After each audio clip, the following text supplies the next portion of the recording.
Paz y bien, hermanos y amigos de la familia franciscana. Estamos aquí en este contexto de novenario virtual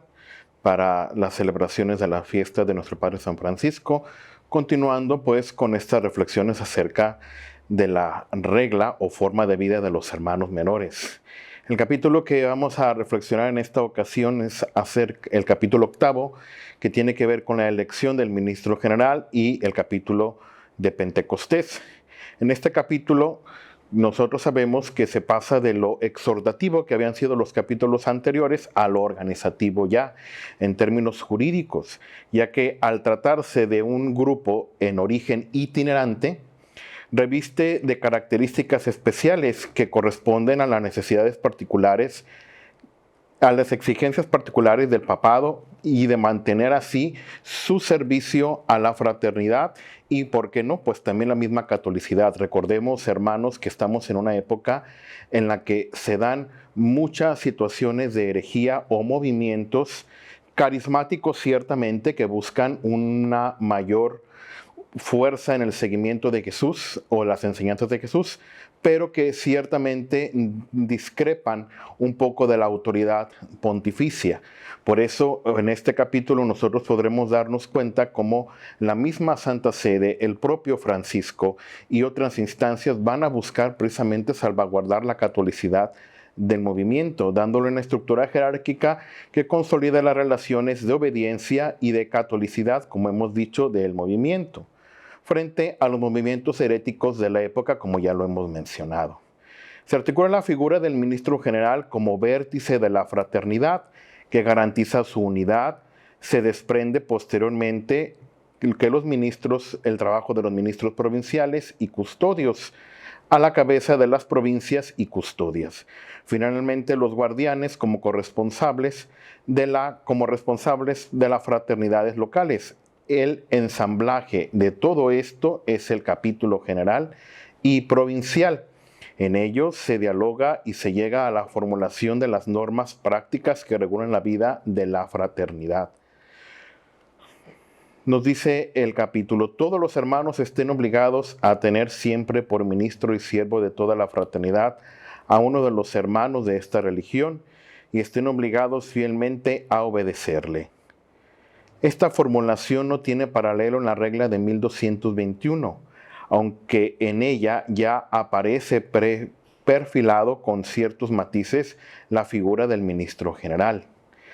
Es de hacer notar que en la primera parte de la formulación se destaca el gran interés de Francisco, porque ninguno de los destinatarios quede fuera de sus exhortaciones, dejando entrever así la importancia que tiene en su mente la figura del ministro general. En este apartado nosotros nos damos cuenta que la regla no pone especificaciones con respecto a la condición del ministro, es decir, si éste puede ser clérigo o puede ser laico. Dice simplemente: sea uno de los hermanos de esta religión, poniendo el acento en que ha de ser el ministro de toda la fraternidad. Si bien aquí Francisco no señala las funciones específicas del ministro, estas se pueden extraer de otros documentos, principalmente de la Carta a toda la Orden y del Testamento. En ello se describe que el ministro general ha de convocar a los ministros provinciales al capítulo general de Pentecostés, indicando la periodicidad del mismo. Posee máxima autoridad para corregir a los hermanos y para resolver las situaciones de los ministros que no viven según la regla. Concede a los hermanos el permiso para predicar después de examinarlos. Recibe a los nuevos candidatos a la orden y, si parece oportuno al respecto, puede delegar al ministro provincial para esta función, que es lo que actualmente en toda la legislación de la orden pues conocemos que se realiza. Con todo esto queda claro, como ya hemos mencionado, que el ministro general constituye el eje articulador de toda la fraternidad. Sin embargo, se trata de una autoridad en la que predomina la responsabilidad pastoral, según aparece en la regla novulada en número 4, versículo 6. Y recuerden los ministros y siervos que dice el Señor: No vine a ser servido, sino a servir, nos dice Mateo 20:28, y que les ha sido confiado el cuidado de las almas de los hermanos, de las cuales si algo se perdiera por su culpa y mal ejemplo, en el día del juicio tendrán que dar cuenta. Mateo 12:36, ante el Señor Jesucristo. De lo anterior se desprende, pues, que la tarea principal de los ministros es ser vínculo de unión de todos los hermanos. Y esto cabe resaltar aquí, amigos y hermanos, que pues no solamente es para la figura del ministro general, sino aquellos que son provinciales, aquellos que son custodios y, ¿por qué no?, aquellos que están llamados también a ejercer la autoridad como guardianes dentro precisamente de las comunidades o fraternidades. Tienen que ser precisamente corresponsables de ese cuidado de almas que sí, si bien todos nos tenemos que cuidar en el espíritu, pero es tarea primordial de la autoridad, en este caso del ministro o del guardián, ejercer ese cuidado pastoral en la vida de los hermanos, de que realmente busquen las cosas de Dios y no se dispersen con las cuestiones del mundo, ¿verdad? Por eso es importante que atendamos este sentido de paternidad, sí, propio precisamente de la vida de la iglesia a lo largo de los años. Ya nos lo señalaba también en algún otro momento Juan Pablo II al respecto, que este sentido de paternidad pues es común a todos los fieles cristianos, y bueno, qué mayor que en el caso de nosotros los hijos de la familia franciscana, pues verdaderamente nos veamos así como hermanos, sí, pero también como padres unos de otros para estar al pendiente de ese bien de nuestra salud espiritual, en la búsqueda precisamente de la extensión del reino de Cristo y de vivir la vocación evangélica a la cual hemos sido llamados. Cabe señalar que este fragmento de la regla, pese a esta última recomendación, no presiente los abusos de poder que se dieron tras la muerte de Francisco y en otras épocas. Aquí es muy importante señalar que una vez que el seráfico padre fallece y la orden pues ya queda con esta legislación, se dieron muchos abusos, sobre todo durante el generalato de Fray Elías, en donde se da una situación de absolutismo al interno de la orden. Será precisamente una vez después del generalato de Elías donde ya se empieza a dar mayores atribuciones a los ministros provinciales para la elección precisamente de los guardianes en las diversas fraternidades y que también los propios hermanos de las provincias puedan tener la elección de los ministros provinciales para evitar este tipo de situaciones. Que bueno, aunque en lo largo del camino histórico franciscano se han dado, son situaciones a las cuales todavía en el presente pues no podemos decir que ya han sido pues del todo superadas. Sabemos que son situaciones que se presentan al interno de la fraternidad universal o al interno de la fraternidad provincial, pero estamos llamados precisamente a evitarlas y a seguir el ejemplo y la enseñanza del seráfico padre en este aspecto. Por eso es importante lo que decíamos anteriormente, ser conscientes de que somos responsables del cuidado pastoral de los hermanos en las diversas comunidades. La fraternidad debe de estar encabezada por un ministro general, al cual todos deben obediencia. Cuando éste fallezca, hágase la elección del sucesor por los ministros provinciales y custodios en el capítulo de Pentecostés. En este capítulo deban siempre concurrir los ministros provinciales donde quiera que lo estableciera el ministro general. Y esto ha de hacerlo una vez cada 3 años o en otro término de tiempo, mayor o menor, como lo haya determinado el dicho ministro. Y si alguna vez parece claro el conjunto de los ministros provinciales y custodios que dicho ministro es insuficiente para el servicio y utilidad común de los hermanos, estén obligados los referidos hermanos a quienes se ha confiado la elección a elegirse en el nombre del Señor otro para custodio. Nos centramos aquí en este apartado de este capítulo en el tema del capítulo de Pentecostés, el cual como sabemos, es la reunión de los hermanos, pero no solamente en la celebración del capítulo de Pentecostés, sino también en general de lo que significa el capítulo al interno de la vida de una fraternidad, que como lo hemos mencionado, pues sí, es la reunión de los hermanos donde esto es muy importante que lo tomemos en cuenta, celebran la fraternidad y ponen en común sus preocupaciones por la misma, así como sus necesidades. Esto nosotros lo podemos encontrar en la biografía de los tres compañeros, donde se nos habla de 2 capítulos anuales que se celebraban antiguamente dentro de la vida de la orden, el de Pentecostés y el de San Miguel. Pero al describir sus desarrollos solo se nos señala el de Pentecostés,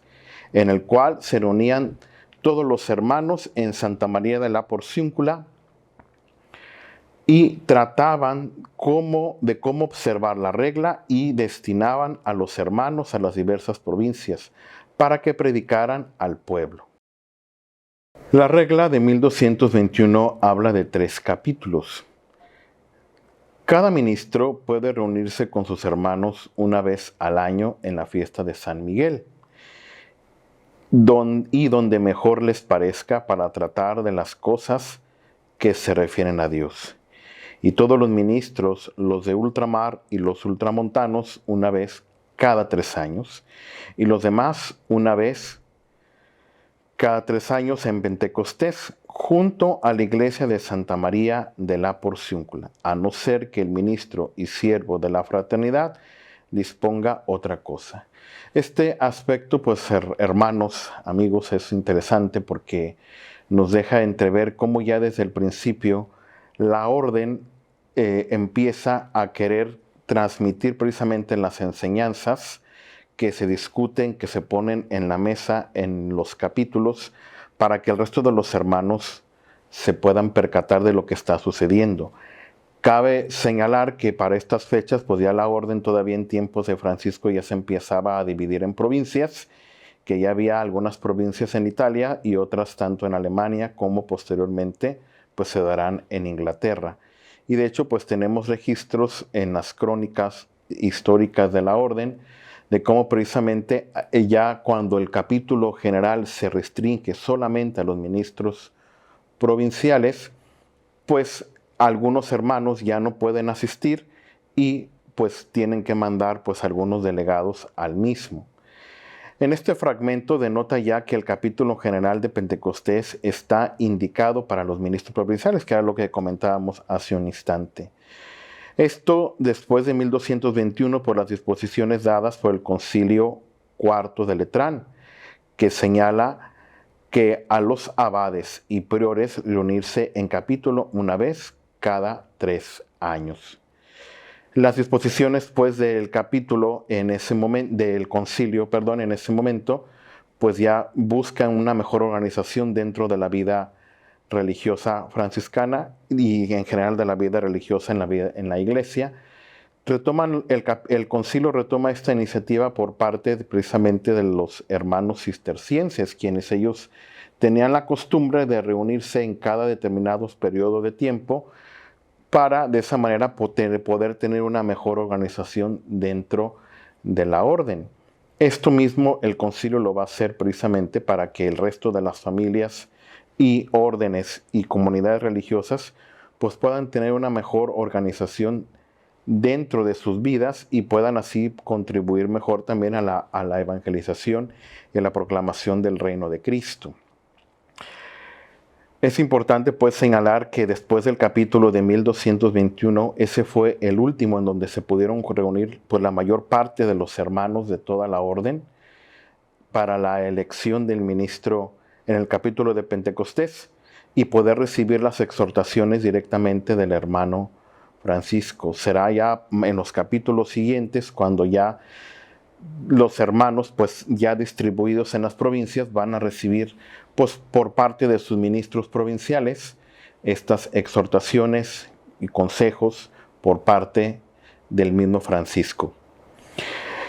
También aquí se nos habla en la última parte ya de este capítulo 8 de la regla de esto mismo, de la organización de los diversos capítulos al interno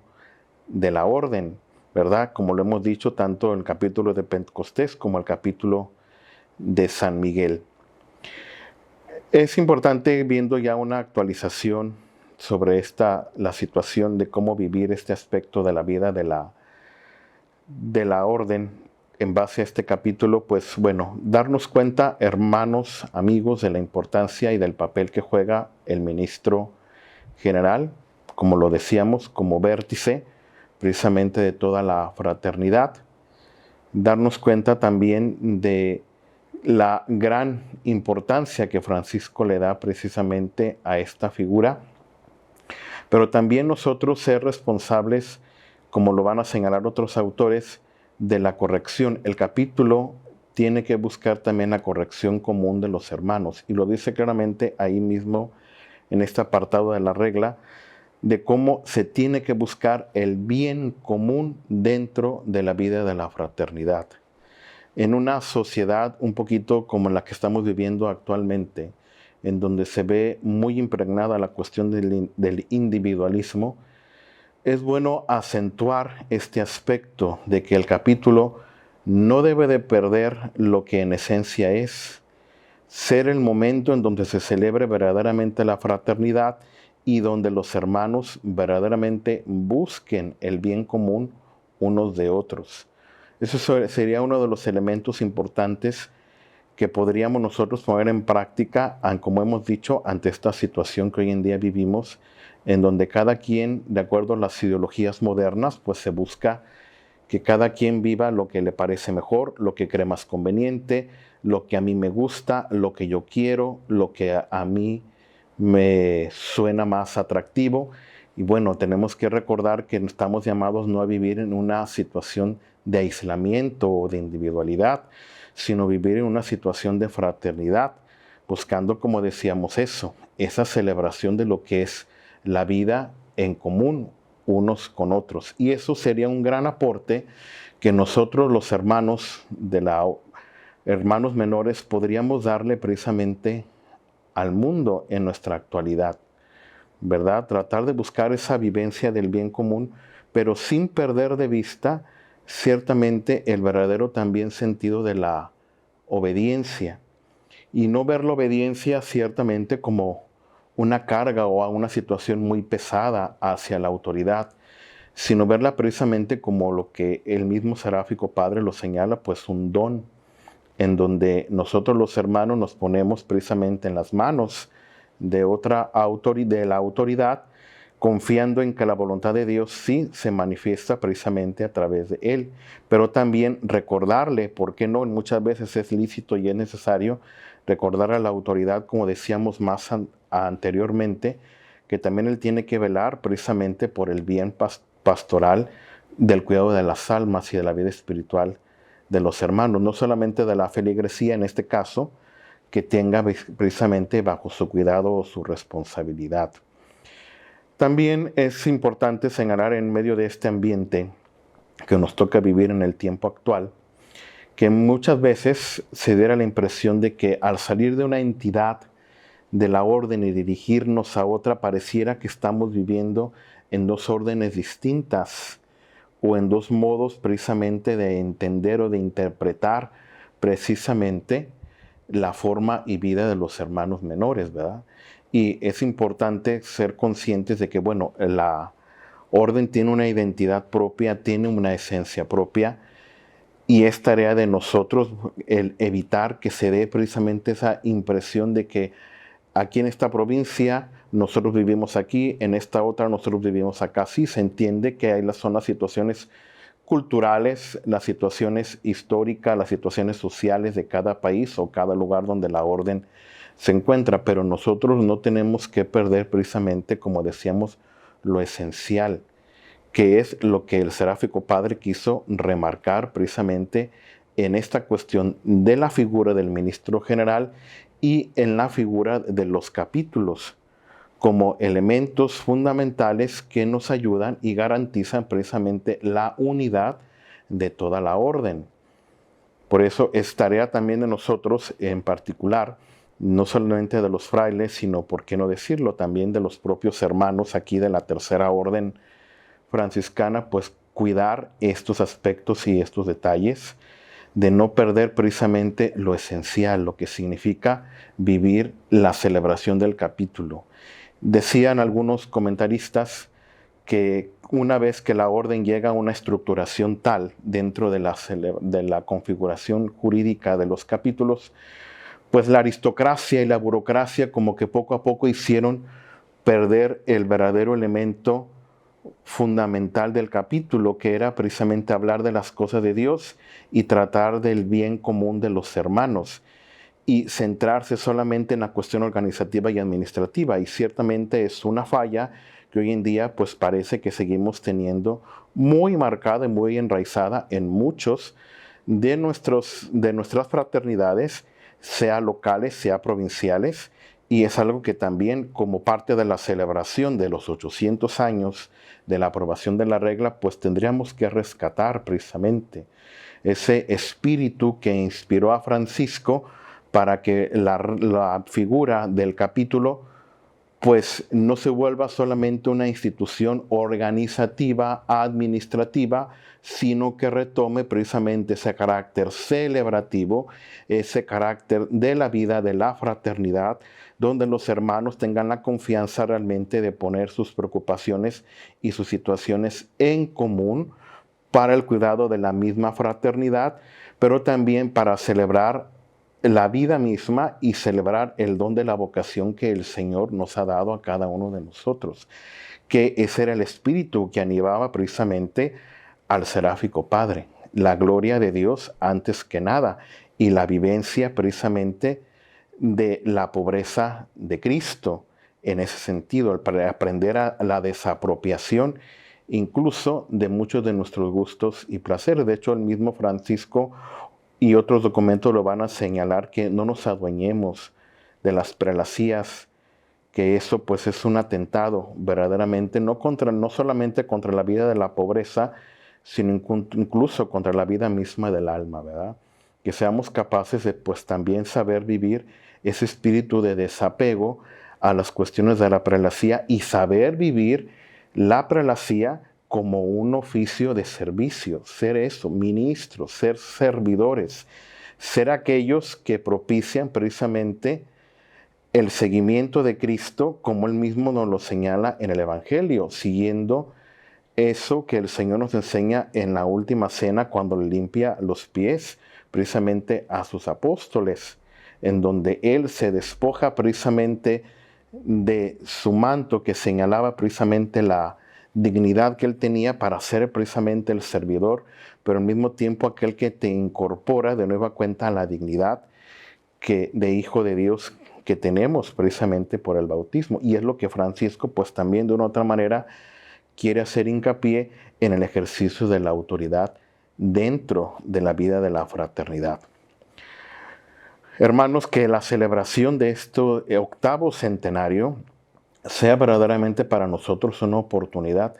sí de reflexión, pero también, ¿por qué no?, de recrearnos de nueva cuenta en base a los orígenes, en base a la raíz, a las fuentes del franciscanismo. No quedándonos solamente en una celebración, pues sí,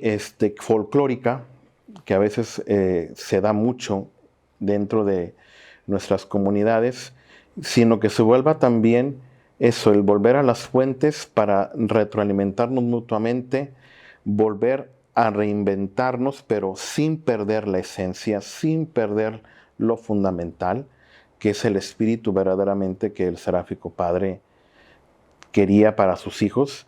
Y también, ¿por qué no?, ser una oportunidad de una reconciliación. Reconciliarnos, sí, con la propia historia dentro de la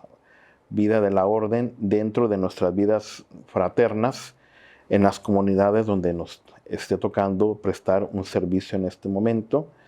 y reconciliarnos con nosotros mismos, con nuestro propio carisma, con el propio carisma, con la propia vocación, y seguir adelante en el camino que el Señor nos ha trazado para seguir propagando su reino, para seguir propagando su amor, su paternidad a todos los seres de la creación, tal y como era el deseo del seráfico Padre Francisco de Asís. Paz y bien.